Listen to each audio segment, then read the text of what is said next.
I'm Alina Vance, 78 years old, a woman, and I am a mother who discovered her only son thought she was a useless burden not worth her own savings. It's a story that starts with the smell of sawdust and fresh paint, a story of a mother's love, and ends with the cold, hard silence of a disconnected phone line.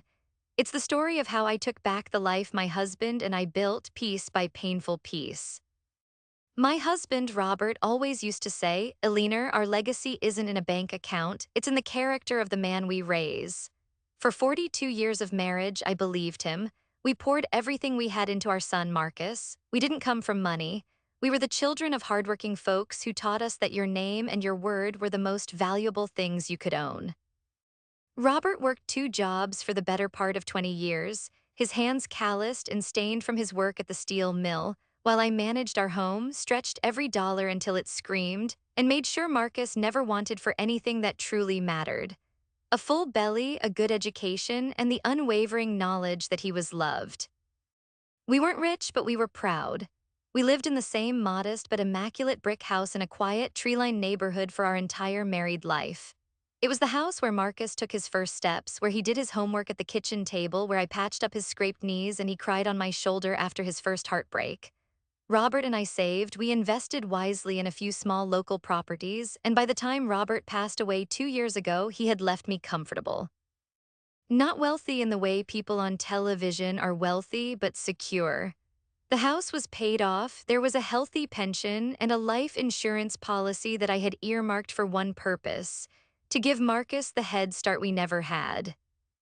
Looking back, the signs were always there, weren't they? Little clues I chose to dismiss as a mother's bias. When Marcus was in college, he didn't just need help with tuition, he needed a new car because his was embarrassing. We took out a small loan to help him get it. When he wanted to marry Tiffany, a woman who seemed to measure love in carats and square footage, they didn't want a simple church wedding.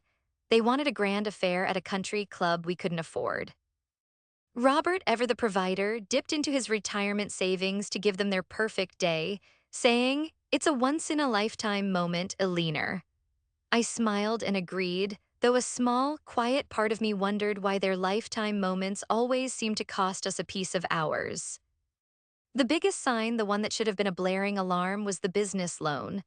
About 10 years ago, Marcus came to us with a grand vision. He wanted to start his own IT consulting firm. He had the brains for it, I never doubted that, but he had no capital.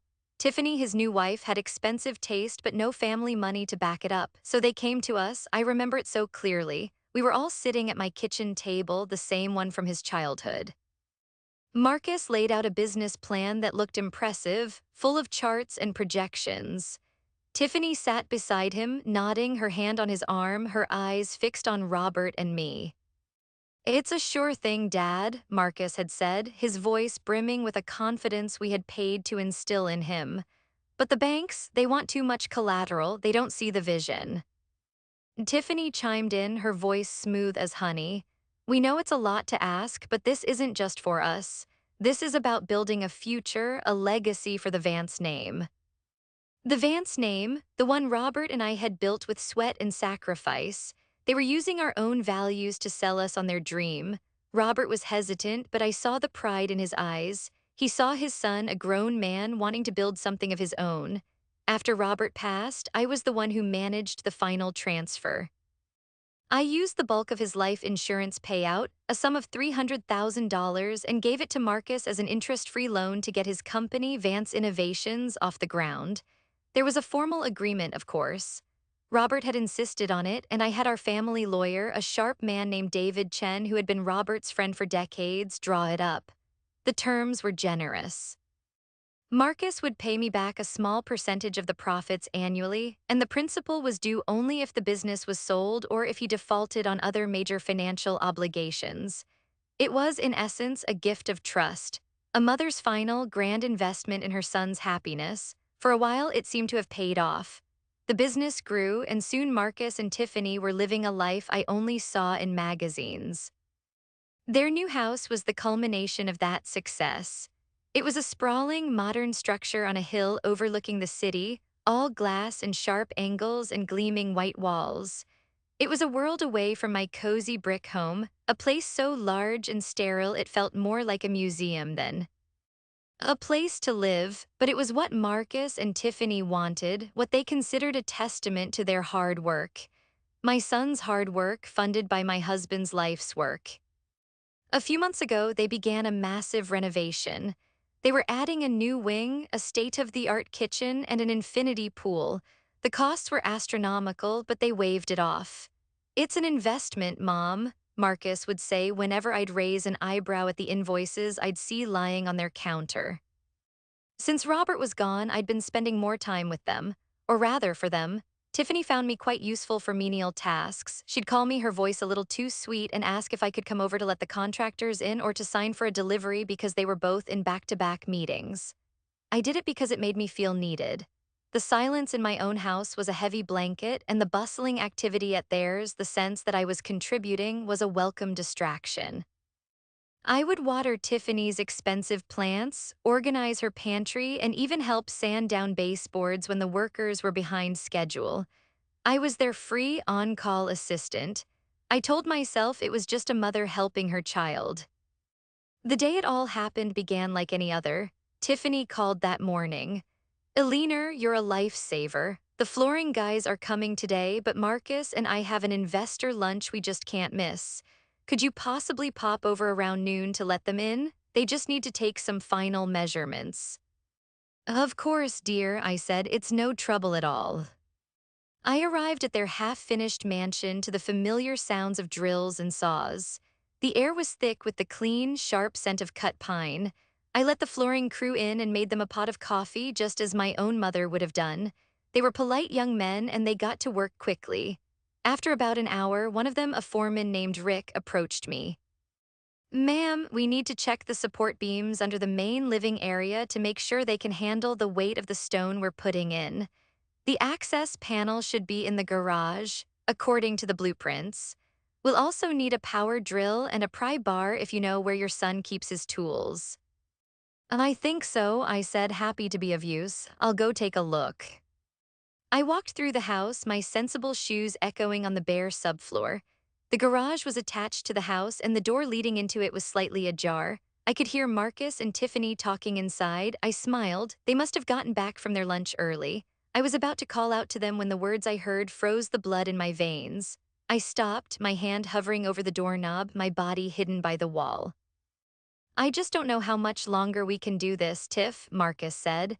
His voice was strained, heavy with a weariness I had never heard from him before. "The renovation is bleeding us dry. The contractor just hit us with another overage fee. We're stretched to the absolute limit." Tiffany's reply was sharp, devoid of any sympathy. "We knew this was going to be expensive, Marcus. This is the price of the life we want. We just need to manage our assets better." There was a pause. I could hear the faint sound of a tool clattering on a metal shelf. Then Marcus spoke again, his voice lower, conspiratorial. "It's her. She's the real drain, the constant little things, the expectation that we drop everything for her. And God forbid we ever need to actually pay back that loan. It's hanging over our heads like an axe." Her, he was talking about me. My mind reeled. A drain, eyes who asked for nothing, eyes who gave them everything. Tiffany's voice was cold as ice. "I've been telling you this for years. She's from a different time. She doesn't understand the kind of pressure we're under. She's just sitting on all that money Robert left her, money that could be working for us, growing." "What are we supposed to do?" Marcus asked, his voice sounding weak like a little boy's. "She's my mother." "And we are her future," Tiffany snapped back, her tone hardening.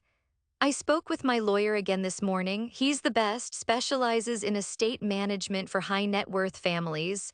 He said it's not uncommon. An elderly parent alone starting to get forgetful."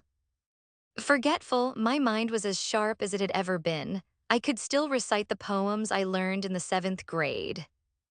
"I'm not forgetful," I whispered to the empty hallway, my heart pounding against my ribs.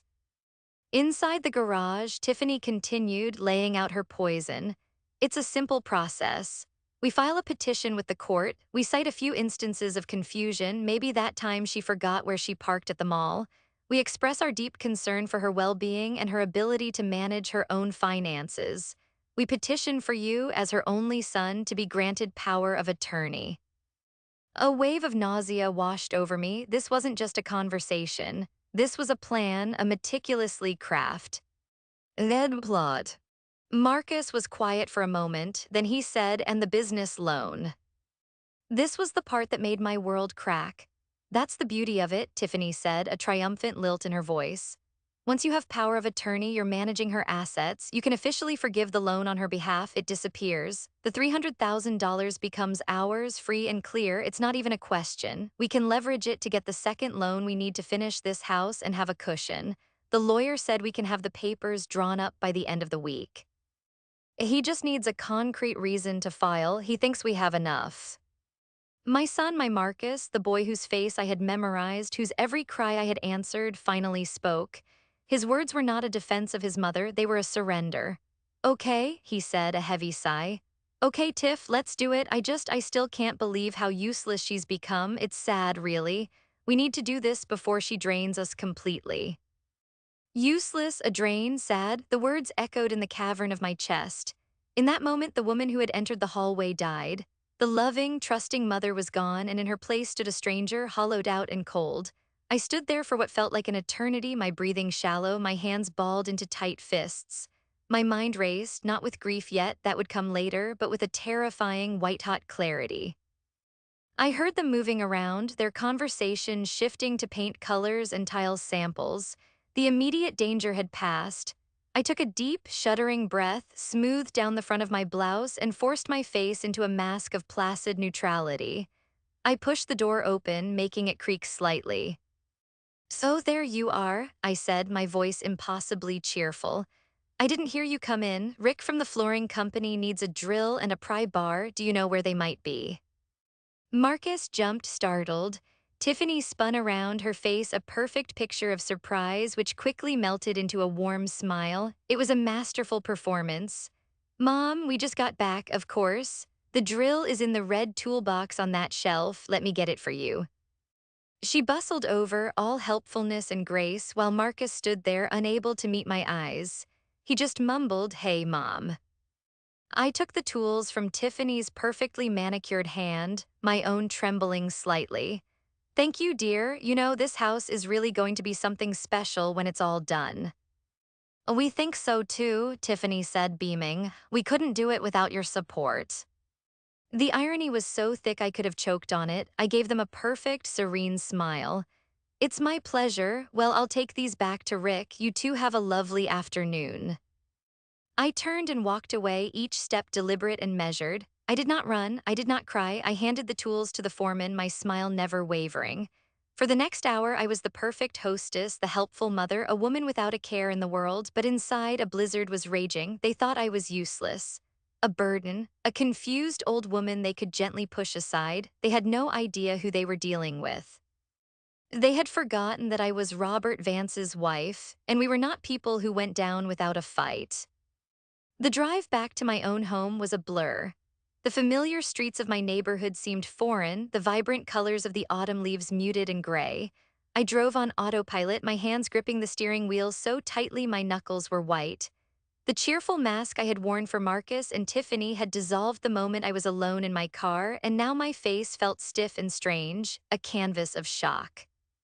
I parked in my driveway next to the rose bushes Robert had planted for me on our 25th anniversary. I sat in the car for a long time, the engine off, the silence inside deafening. The words from the garage played on a loop in my head. "Useless. A drain. We need to cut her out, my lawyer says." Each phrase was a physical blow, knocking the air from my lungs. It wasn't just the money. God knows if they had come to me and said they were in trouble, I would have helped them, I would have given them my last dime. It was the deception, the contempt. The fact that my son, my only child, looked at me not with love or respect, but with cold financial calculation. He saw me as a line item on a balance sheet, an obstacle to be managed. Finally, I forced myself out of the car and into the house.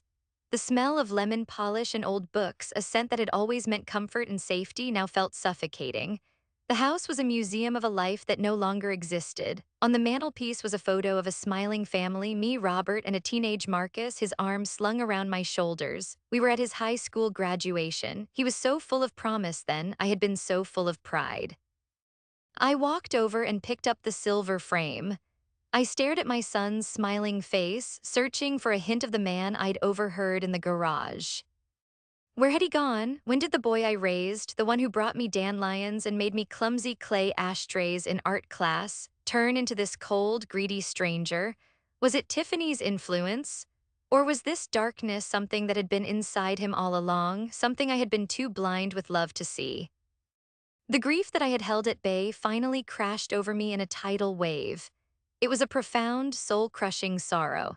I sank into Robert's old armchair, the worn leather sighing under my weight, and I wept. I cried for my dead husband, who didn't have to see this day. I cried for my son, who had lost his way so completely. And I cried for myself for the foolish, trusting woman I had been. I was utterly and completely alone. For 2 days, I barely moved from that chair. I didn't answer the phone, I didn't eat, I just sat there adrift in a sea of memories and pain. The house grew cold around me. I thought about their plan, filing a petition, citing my forgetfulness, declaring me incompetent. It was a public humiliation, a stripping away of my identity and my dignity. They wanted to erase me, to turn me into a ghost in my own life while they lived lavishly on the fruits of my husband's labor. On the third morning, I woke up shivering. The sun was streaming through the window, illuminating the dust motes dancing in the air. I felt empty, scoured out, and in that emptiness, a new feeling began to stir. It wasn't hope, not yet. It was something harder, something colder. It was anger. A deep, quiet rage that began to burn away the fog of my grief. They had called me useless. They had mistaken my kindness for weakness, my generosity for foolishness. They had underestimated me. I thought of Robert. I could almost hear his voice, deep and steady, the way it was when he'd find me worrying over bills or some other trouble. "Stand tall, Eleanor," he would say. "You're the strongest woman I know. Don't you ever let anyone make you feel small." I stood up from the armchair, my joints aching, my body stiff. I walked into the bathroom and looked at my reflection in the mirror. My eyes were red and swollen, my face pale. But for the first time in days, I truly saw myself. I saw the lines on my face not as signs of decay, but as a map of a life lived, of battles won and sorrows overcome. I was not a confused old woman. I was Eleanor Vance, and my story was not over. My son and his wife had started a war. It was time for me to plan my first battle. I went to the phone and dialed a number I knew by heart. The phone rang twice before a familiar voice answered, crisp and professional. "David Chen's office." "David," I said, my own voice raspy from disuse. "It's Eleanor Vance." There was a slight pause, and then the warmth flooded his tone. "Eleanor, it's so good to hear from you. How are you holding up?"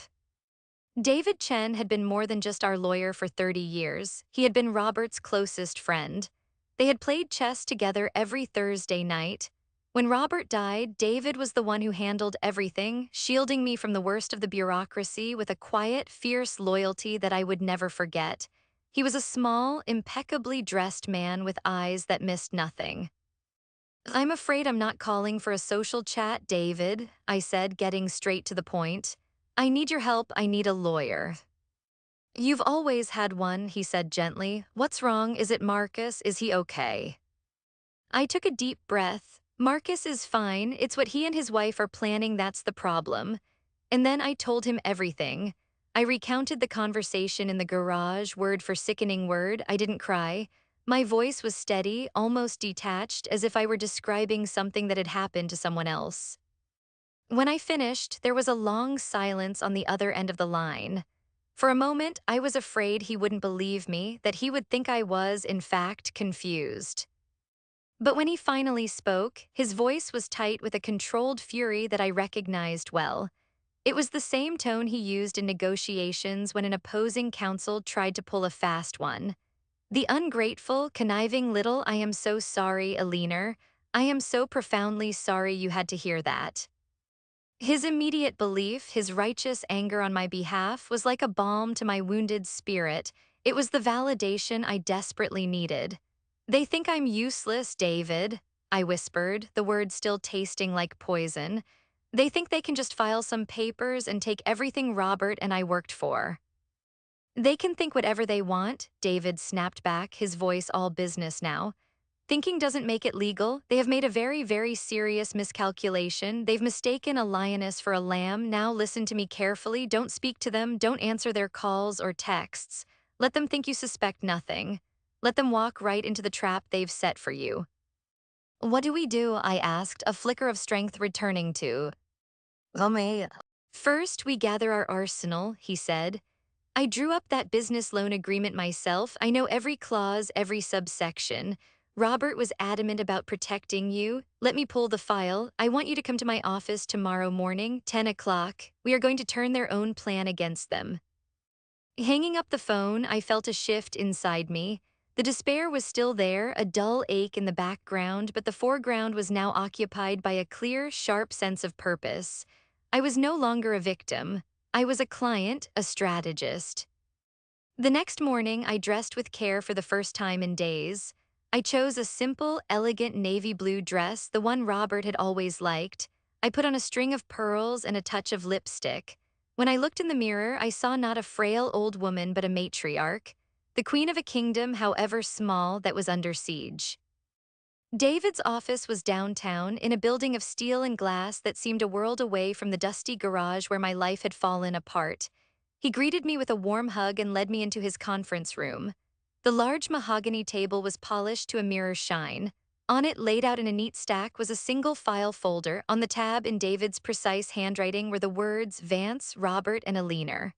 My life condensed into a half-inch of paper. Here it is, David said, opening the folder. The loan agreement, signed by you as executor of Robert's estate and by Marcus Vance as CEO of Vance Innovations. He slid the document across the table to me. They are planning to get power of attorney to forgive this loan, he said. That's Tiffany's plan, you said. It's clever, but it's predicated on one thing, you being a passive, uninformed participant. They're counting on you not fighting back. He tapped a finger on a paragraph halfway down page 3. But Robert and I built in a failsafe. Read this clause here. Section 4, subsection B. I leaned forward, my reading glasses perched on my nose, and read the words aloud. The lender reserves the right to recall the full principal amount of the loan, due in full within 30 business days, in the event the lender has reason to believe the borrower is acting in a manner that constitutes a significant financial or fiduciary risk to the lender's investment. I looked up at David, my heart starting to beat a little faster. What does that mean exactly?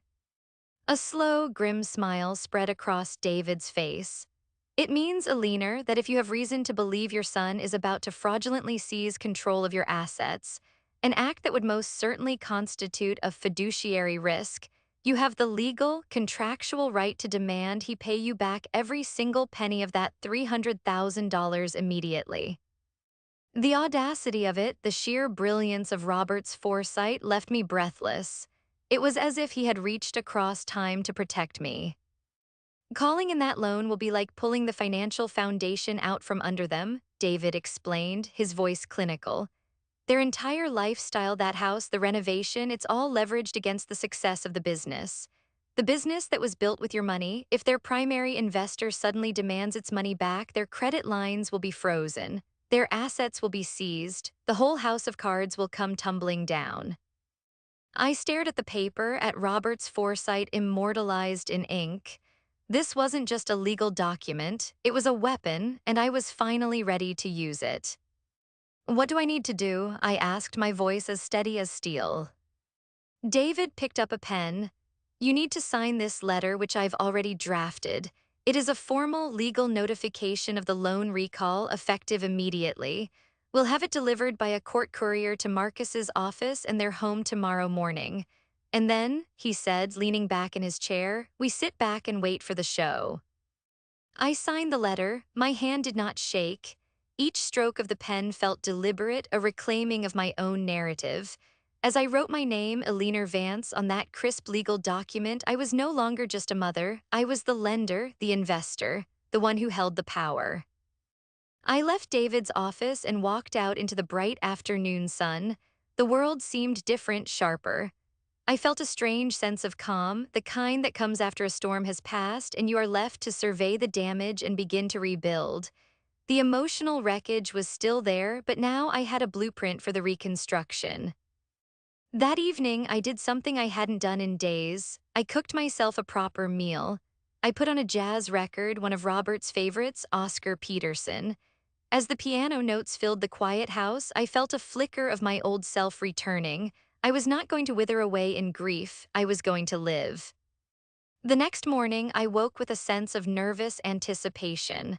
According to David, the couriers would be delivering the notices at precisely 10:00 a.m., one to the glossy downtown office of Vance Innovations and one to the half-finished mansion on the hill.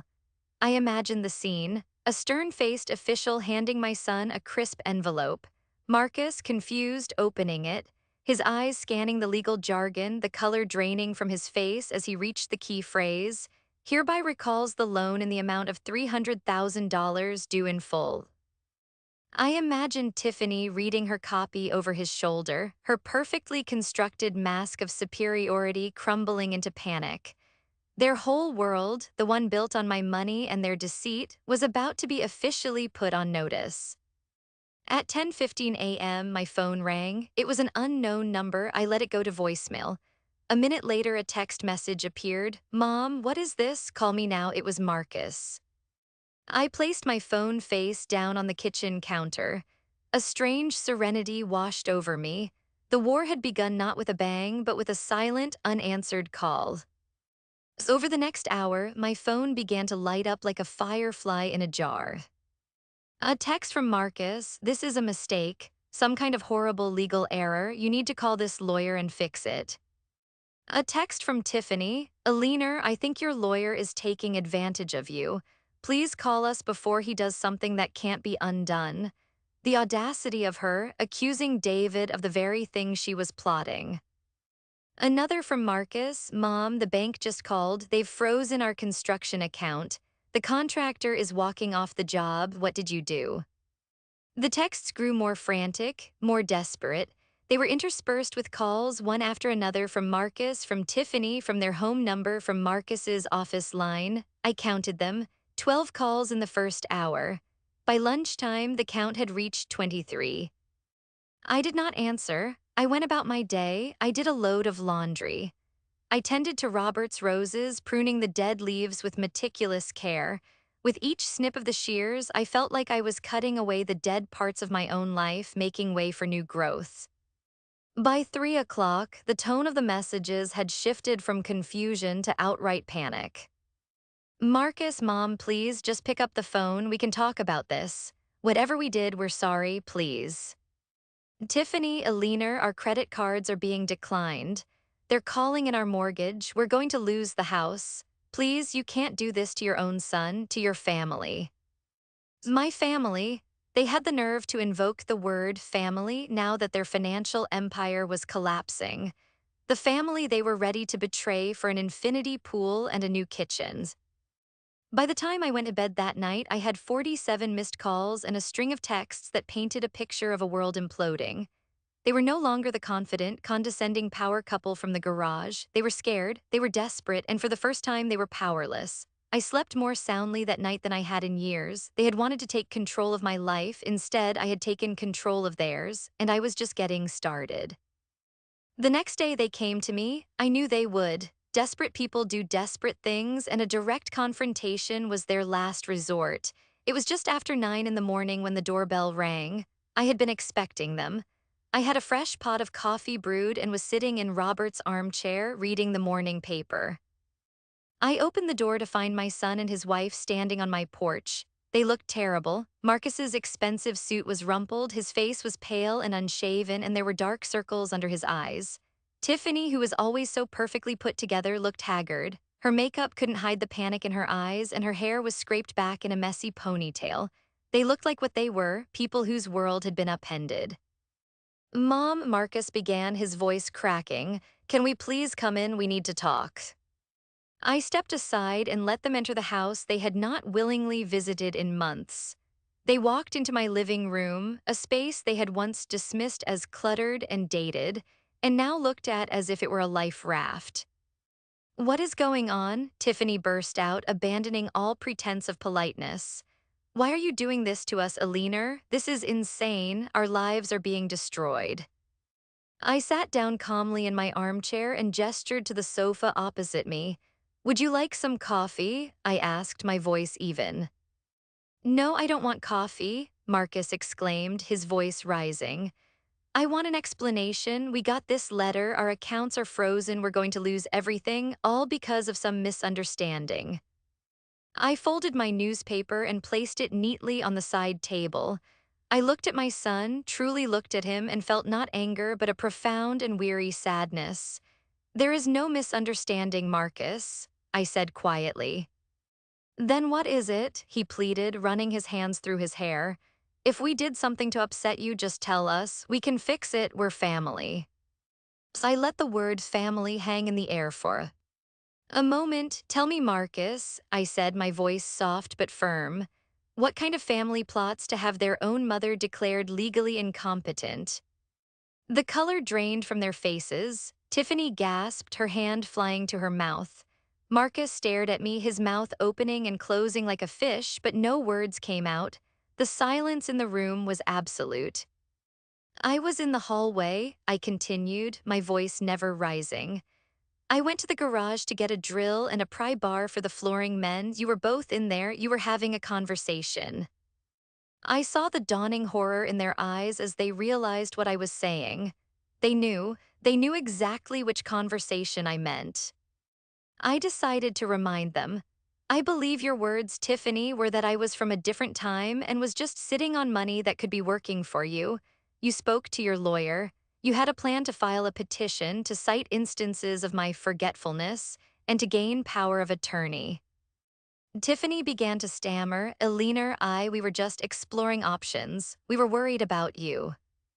Worried about me? I gave a short, bitter laugh. No, dear, you were worried about your renovation. And you, Marcus? I said, turning my gaze to my son, who now refused to look at me. You agreed with her, you said, and I quote, I still can't believe how useless she's become. You called me a drain, a burden you needed to be free of before I cost you any more money. Tears were now streaming down Marcus's face. He finally looked at me, his eyes filled with a desperate shame.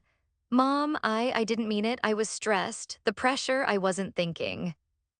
Oh, I think you were thinking very clearly, I said, my voice hardening slightly. You were thinking about how to get your hands on the $300,000 I loaned you from your father's life insurance. The money he worked his entire life to save for my security. You were planning to legally steal from your own mother. That's not a lack of thinking, Marcus. That is a lack of character. I stood up and walked over to the mantelpiece, picking up the framed photo of his graduation. Your father used to say that our legacy was the character of the man we raised. I'm looking at you now and I see that we have failed. Robert would be ashamed. That was the blow that finally broke him. He sank onto the sofa and sobbed, his head in his hands. Tiffany just sat there, rigid and silent, her face a mask of cold fury. Her plan had failed. The loan is recalled, I stated, my voice leaving no room for negotiation. It is a legal and binding action based on the contract you signed. You have 30 days to pay it back in full. What you do now is your problem. How you salvage your business, your house, your life, that is no longer my concern. You thought I was a burden. Well, consider yourself unburdened. I walked to the front door and opened it. I believe this conversation is over. I have nothing more to say to either of you. Marcus looked up, his face a mess of tears and desperation. Mom, please, don't do this, you're my mother. Yes, I am, I said, my voice softening for just a moment with a lifetime of love and pain. And a mother's love is supposed to be unconditional, but her trust and her money are not. You have broken one and forfeited the other. Now, please leave my house. They left, they walked out of my house, and in that moment, out of my life as I had known it. I closed the door, leaned against it, and let out a long, shuddering breath. It was done. There was no triumph, no joy, just a hollow, aching sense of finality. The weeks that followed were quiet. David handled everything. Marcus and Tiffany were forced to sell their company for a fraction of its worth to cover the loan and their other debts. They lost the house on the hill. I don't know where they live now. I don't ask. The part of my heart that was reserved for them is now a quiet, walled-off garden that I no longer tend. I learned a painful lesson at 78 years old. Sometimes the people you love the most are the ones who will hurt you the deepest. You can give your children everything you have, but you cannot give them your character. You cannot give them integrity. That they must find for themselves. They called me useless, but in their attempt to strip me of my power, they forced me to find a strength I had forgotten I possessed. I am not just a mother or a widow, I am a leaner Vance. And my story from now on is my own. And that's my story. Thank you for listening.